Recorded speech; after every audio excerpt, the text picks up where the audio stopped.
진실탐사그룹 셜록 이명선 기자와 함께 뉴스 쟁점들 살펴보겠습니다. 어서 오십시오. 네, 셜록 이명선입니다. 자, 첫 번째 뉴스부터 시작해볼까요? 네. 김정은 위원장이 어제 입장을 발표한 데 대해서 트럼프 대통령도 답을 내놨습니다. 3차 정상회담 할 수 있다는 말 좋다는 겁니다. 그런데 그래서 김 위원장 말대로 협상 태도 바꿀 건지 이 부분은 말을 안 했습니다. 문재인 대통령은 내일 수석보좌관 회의에서 지난주 한미 정상회담을 평가하고 김 위원장의 시정연설에 대한 입장도 밝힐 것으로 알려졌습니다. 네, 주말 사이에 미국 그리고 북한 곳곳에서 이제 뉴스들이 막 쏟아져 나왔습니다. 일단 지난 금요일에 한미 정상이 만나서 북미 비핵화 협상 재개한다 이런 논의를 시작했었고, 또 북한에서는 최고인민회의가 있었고요. 또 여기에 대한 또 김정은 위원장이 연설도 있었기 때문에 한번 정리를 해보도록 하겠습니다. 네, 일단 한미 정상이 톱다운 방식의 비핵화 대화 방식을 유지하기로 했습니다. 저희도 설명드렸지만 원래 그 국가 간의 합의가 있을 때 어느 정도 실무진들이 합의한 다음에 정상들이 사인하잖아요. 근데 그게 아니라 이제 앞으로도 한미 정상이 정상들끼리 큰 틀에서 합의를 먼저 하고, 그렇죠. 그다음에 실무진이 하는 그 톱다운 방식을 계속하기로 했다. 이렇게 의견을 모았습니다. 그리고 4차 남북 정상회담이 필요하다 이렇게 얘기를 또 나눴는데, 트럼프 대통령이 북한의 입장을 가능한 빨리 알려달라 이렇게 요청하기도 했었거든요. 그렇죠. 근데 여기에 대해서 김 위원장이 입을 연 겁니다. 자, 시정 연설을 통해서 이제 쭉 이야기를 한 건데, 네. 그 내용을 한번 살펴볼까요? 무슨 얘기를 했냐면요. 트럼프 대통령과 한 번 더 정상회담을 할 용의가 있다 이렇게 얘기를 하면서요. 대화 시한을 좀 못 받기도 했습니다. 네. 올해 말까지로 못 박았습니다. 그리고 더불어서 미국의 태도를 바꾸라 이렇게 얘기하기도 했고요. 그리고 남한에게는 조금 따끔한 그리고 좀 세게 어떤 목소리를 남겼는데요. 오지랖 넓은 중재자, 촉진자 행세를 할 게 아니라 민족의 일원으로서 제정신을 가지고 제가 할 소리는 하는 당당히 하면서 민족의 이익을 옹호하는 당사자가 되라 이렇게 얘기하기도 했습니다. 중재자, 촉진자가 아니라 당사자가 되라. 김정은 위원장의 연설문 중에 있었던 내용입니다. 네, 하노이 회담 결렬에 대해서는 미국에게 책임을 돌렸습니다. 사실 트럼프 대통령은 그 회담 결렬이 김정은 위원장에게 있다. 이런 취지로 얘기를 여러 번 했잖아요. 그렇죠. 그렇게 얘기를 해서 이제 반박을 한 건데, 그래도 트럼프 대통령은 이렇게 김정은 위원장이 얘기를 했지만 김 위원장의 말에 화답을 했습니다.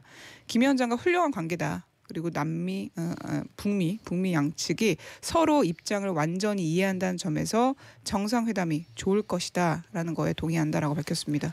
아무튼 3차 북미 정상회담 관련돼서는 두 정상 다 특별히 하지 않겠다 이런 언급은 없어요. 할 수도 있을 것 같은데 그 시기가 지금 못 박아져 있고 서로가 약간은 서로 탓을 하는 것도 있기 때문에 그 과정을 지켜봐야 될 텐데, 다만 여기서 지금 우리의 역할, 우리의 입장 이런 것들이 좀 많이 생각해야 될 내용들이 있어 보입니다.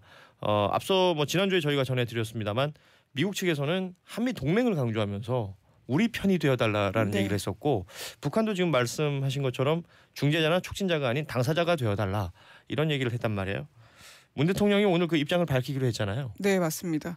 그 제일 중요한 게 대북 특사가 논의되고 있군요. 그렇죠. 대북 특사 파견을 최우선으로 검토하고 있습니다. 김 위원장이 북미회담 할 의사가 있다 이렇게 얘기를 했기 때문에 네. 우리 역할이 정말 중요해졌는데, 근데 청와대는 대북 특사가 누가 될지는 아직 얘기를 하지 않고 있습니다. 구체적인 내용도 밝히고 있지는 않은데 정의용 국가안보실장하고 서훈 국가정보원장이 유력합니다. 이 두 사람이 지난해 3월하고 9월에도 비슷하게 특사로 갔었거든요. 네. 그래서 지금 북측하고 물밑에서 일정을 조율하고 있다고 합니다. 자, 이 일련의 과정들 지켜보도록 하고, 또 오늘 있을 문재인 대통령의 입장 어떤 것이 나올지, 또 사실은 문재인 대통령도 또 국빈 방문으로 이제 외교 절차가 남아 있는데 그게 이제 그것도 진행이 되고 그 사이에 또 대북 특사가 갈 수도 있다라는 보도들도 나오고 있습니다. 지켜보도록 하고 전해지는 대로 내일 아침에 또 정리해서 전해드리도록 하죠. 다음 뉴스 이어갈까요? 검찰이 김학의 전 차관 사건 관련해서 당시에 경찰 수사 책임자를 불러서 얘기를 들었습니다. 김학의 전 차관 사건 수사단은 이세민 전 경찰청 수사기획관을 참고인 신분으로 소환했습니다.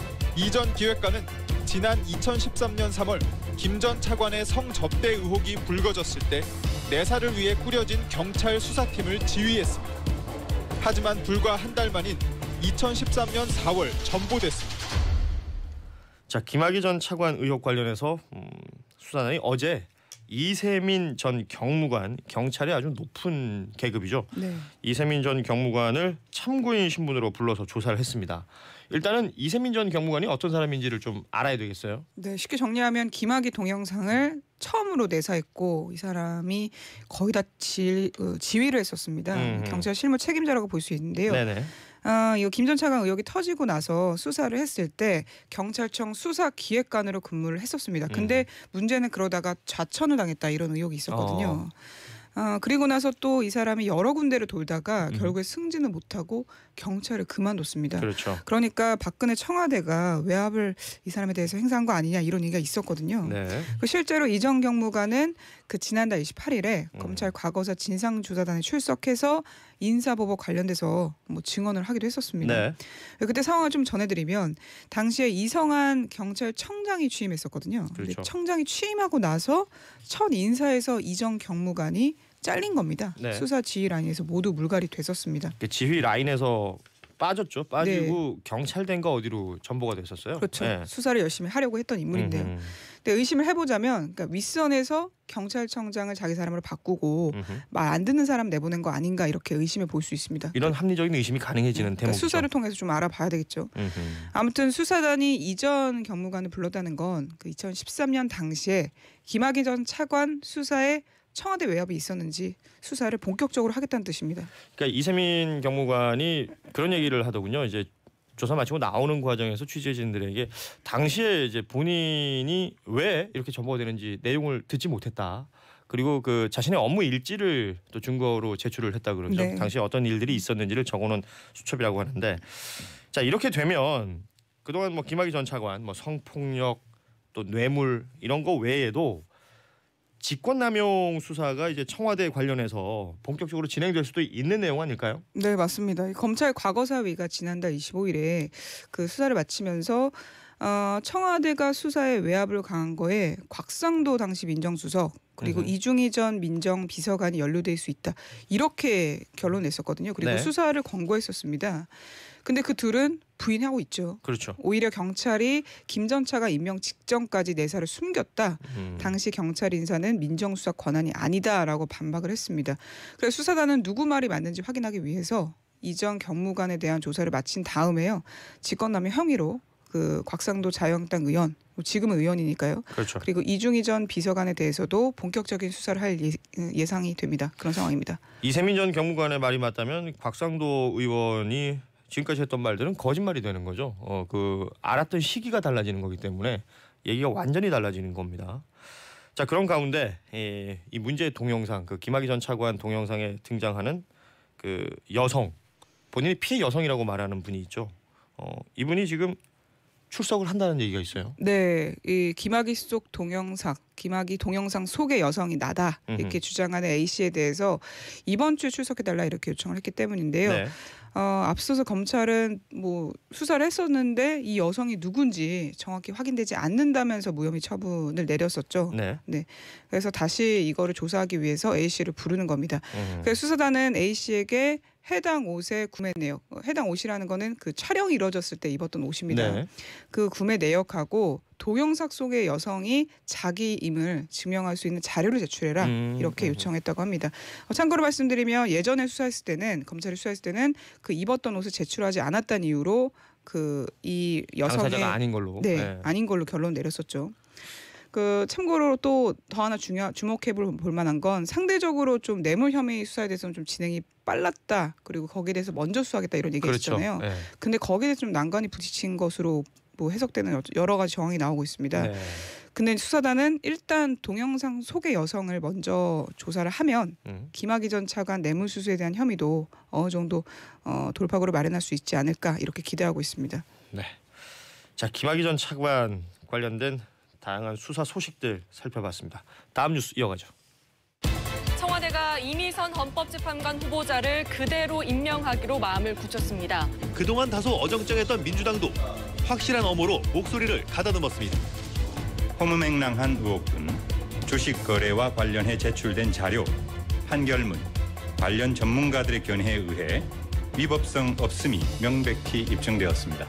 이미선 후보자 남편 뒤에 숨어 카톡질을 할 때가 아니라 국민들 앞에 당당히 나와 저와 맞짱 토론을 하기를 제안합니다. 한국당 등의 초점은 이미선 후보자 임명 여부보다는 조국 수석 책임론을 어떻게 부각할지에 더 맞춰진 상황입니다. 네, 이미선 헌법재판관 후보자를 둔 논란 계속해서 뜨거운데 정치권은 아주 뭐 극과 극을 이제 달릴 것으로 보입니다. 조금 전에 들었던 목소리가 더불어민주당의 이해식 대변인 목소리, 그리고 자유한국당의 주광덕 의원 목소리였는데 요거 좀 정리를 해보죠. 네, 자유한국당 결국 오늘 이 후보자를 검찰에 고발할 것으로 보입니다. 네. 특히 이해충돌 문제하고요. 내부 정보를 이용해서 부당 거래를 했다 이런 의혹이 있기 때문에 이 후보자하고 이 후보자 남편 오충진 변호사를 대검에 고발하기로 한 겁니다. 이게 오충진 변호사도 방송에도 출연하고 이제 적극적으로 그 목소리를 내고 있더군요. 네, 맞습니다. 그것부터 말씀드리면 라디오에서 이런 말을 했습니다. 불법 거래는 전혀 없었고 자신은 개미 투자자에 불과한다. 그렇게 주장을 했죠. 지난주 금요일에. 그렇습니다.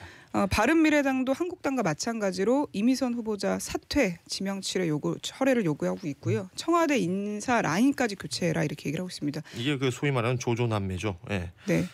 민주당은 뭐 이제 청와대 편을 들고 있습니다. 이 후보자랑 불법 정황이 없었던 만큼 임명에 문제될 소지가 없다라고 하면서 이 후보자와 청와대를 엄호하고 있습니다. 네.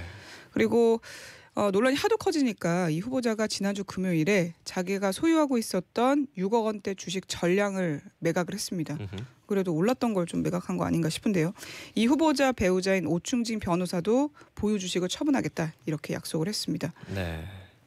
그러니까 정의당도 지명철에 대한 입장을 뭐 내놓지는 않았지만 그 아직은 그러니까 뭔가 이게 진정성, 그러니까 주식을 팔았던 부분에 대한 진정성을 가지고 지금 일단 상황을 지켜보겠다 이런 입장이고 민주평화당도 비슷한 입장이더군요. 네, 맞습니다. 자, 근데 이게 지금 정쟁으로 비화되고 있잖아요. 그런데 때 아닌 토론하자 뭐 이런 얘기들이 여기저기서 나와요. 네, 이 오 변호사가 주광덕 자유한국당 의원에게 맞짱 토론을 제안한 겁니다. 계속해서 이 주식 관련돼서 의혹을 제기하고 있는 자유한국당 의원이죠. 주광덕 의원. 네, 그 주 의원하고 오 변호사는 사법연수원 동기거든요. 23기. 네. 예. 근데 주 의원이 이걸 거부했습니다. 그리고 나서 다른 사람에게 맞짱 토론을 제안한 겁니다. 그게 바로 조국 청와대 민정수석이고요. 자, 오충진 변호사가 주광덕 의원에게 토론 제안을 했더니 주광덕 의원은 그 토론 받지 않고 나는 조국 민정수석이랑 토론하겠다. 지금 이렇게 얘기하는 네, 거죠. 맞습니다. 예. 그리고 이제 이 얘기가 좀 중요한데 청와대는 그러니까 오늘까지가 지금 이미선 후보자에 대한 그 보고서 채택 기일이기 때문에 네. 기한이기 때문에 이게 채택이 안 되면 재송부를 요청할 수 있지만 임명을 강행할 것 같다 이런 보도가 지금 많이 나오고 있습니다. 그러니까 재송부를 요청한다는 것 자체가 임명의 의지가 있다는 것이겠죠. 네. 네, 다시 보내달라. 그리고 날짜가 다 되면 임명 절차로 진행할 수가 있는 것이니까요. 지금 이미선 후보자와 관련해 가지고 사실 법조계에서도 뭐 SNS 등을 통해서 어떤 목소리들이 나오고 있어요. 네, 전수환 전 대법관이 갑자기 나섰습니다. 그 지지글을 SNS에 올린 건데요. 네. 무슨 얘기 했냐면 법정 밖에서는 유죄 추정 법칙이 있는 것 같다. 국민의 눈높이에 맞지 않는 프레임이 국민으로부터 나온 건지 알고 싶다 이런 얘기를 했습니다. 그리고 이어서 이 후보자는 여성이 아니더라도 법원의 최우수 법관 중 하나다. 그리고 재판 연구관으로 근무하는 동안 대법관들 사이에서 사건에 대한 뭐 통찰력, 인권 감수성, 노동 사건에 대한 전문성은 높게 평가받았다라고 얘기를 했습니다. 네. 아무튼 그러니까 전직 대법관도 지금 목소리를 내고 있고 정치권에서도 아주 극명하게 나누어져서 목소리를 내고 있는데 그 결과가 어떻게 될지는 또 청와대의 어떤 의지에 달려 있는 것으로 보이기 때문에요. 이미선 헌법재판관 후보자의 임명 어떻게 진행될지 살펴보도록 하겠습니다. 자, 그리고 오늘이 4월 15일이고요. 내일이 4월 16일 세월호 5주기가 되죠. 이 관련해서 뉴스 중에 경찰 당국이 특히 뭐 정보 경찰 당국이 세월호 참사 특조위에 대해서 활동했던 인사들 활동을 방해하는 그런 여론전을 펼쳤다. 이런 것을 또 청와대에 직접 제안을 했다 경찰이. 네. 당시에 이런 얘기들이 지금 하나씩 드러나고 있습니다. 네, 이런 얘기도 있었고 정황도 많았는데 계속해서 드러나고 있습니다. 이 박근혜 정부 경찰이 지난 2014년부터 2016년까지 세월호 참사 특별조사위를 좀 계속해서 불법 사찰한 정황이 구체적으로 드러나는 보고서가 나오고 있는 겁니다. 네. 경찰청 정보국에 대한 압수수색이 있었을 때 청와대 보고한 문건이 있었다고 해요. 이게 나오면서 지금 내용이 알려지고 있는데요. 무슨 내용이냐면 보수 언론하고 법조계 원론을 통해서 정부 입장을 대변해라. 좌파 진영의 특조위 개입 시도에 대해서 우려 여론을 조성할 필요가 있다. 이런 내용이 보고서에 담겨 있다고 합니다. 네. 이뿐만이 아니라 특조위 회의를 방해하기 위해서 보수단체 어버이연합을 대동해라 그런 얘기도 있었고요. 실제로 특조위 방해 공작이 반영된 사례도 있었다고 합니다. 네. 이게 참 지금 이렇게 와서 하나씩 둘씩 그러니까 5년이 지나고 있는 이 시기에 드러나고 있는데 당시 그 정황을 직접 겪었던 사람들은 진짜 피가 거꾸로 솟을 것 같아요. 맞습니다. 사실 이게 재판이 진행되고 있죠. 이 혐의로 이병기 전 대통령 비서실장하고 조윤선 전 청와대 정무수석 기소가 돼서 현재 1심을 받고 있는 1심 재판 중입니다. 네. 더불어서 한겨레 보도로 좀 말씀드려야 될 것 같은데요. 네. 세월호 참사 5주년을 맞아서 유가족하고 시민사회 단체들이 세월호 탈출을 지시하지 않은 박근혜 전 대통령 그리고 진실을 은폐한 의혹이 있는 황교안 당시 법무부 장관, 지금은 자유한국당 대표죠. 네. 이 포함해서 17명 실명을 공개를 하고요. 이들에 대한 재수사 그리고 처벌을 요구하기로 했습니다. 한겨레 보도 내용이 이런 게 있었다라는 것까지 살펴봤습니다. 어제 우리 이명선 기자가 밤에 그 텔레비전 방송에 출연을 했었어요. 그리고 네. 관련해서 지금 오상훈 씨라든지 박별박이님이라든지 유튜브나 문자창을 통해서 어제 방송 잘 봤다. 마지막에 눈물을 흘려서 울컥했다 이런 얘기들이 있는데 세월호 5주기 관련된 방송이었고 저널리즘 토크쇼 제2 출연을 하셨어요. 네. 그 어떤 심정으로 그렇게 눈물을 보이셨는지 짧게 한마디 들어야 될 것 같은데요. 결국 말씀 물어보시는군요. 세월호 얘기만 나오면 기자들 많이 눈물 짓습니다. 네, 그래서 5주년이 5주기가 됐지만 거기에 대해서 좀 솔직하게 소회를 밝힐 때가 되지 않았나 육성으로 그래서 나가게 됐습니다. 알겠습니다. 아침 시간이니까. 예. 예. 자 오늘 퀴즈 내드렸었고요. 퀴즈 정답자 발표를 해야 됩니다. 정답을 발표해야 됩니다. 자 오늘의 퀴즈 골프 황제 조금 전 마스터즈 대회에서 우승한 이 선수의 이름은 무엇입니까? 정답 말씀해 주시죠. 네, 정답은 타이거 우즈입니다. 타이거 우즈 진짜 오늘 어마어마 많은 분들이 문자 메시지 보내주셨는데 오늘 저희가 150분을 추첨을 해서요. 채택되신 분들께 바나나 우유 150개를 보내드리도록 하겠습니다. 정답 맞춰주신 많은 분들 저희 홈페이지에 올려놓도록 할 테니까요. 참고해 주시고 축하드립니다. 이명선 기자하고는 인사 나눌게요.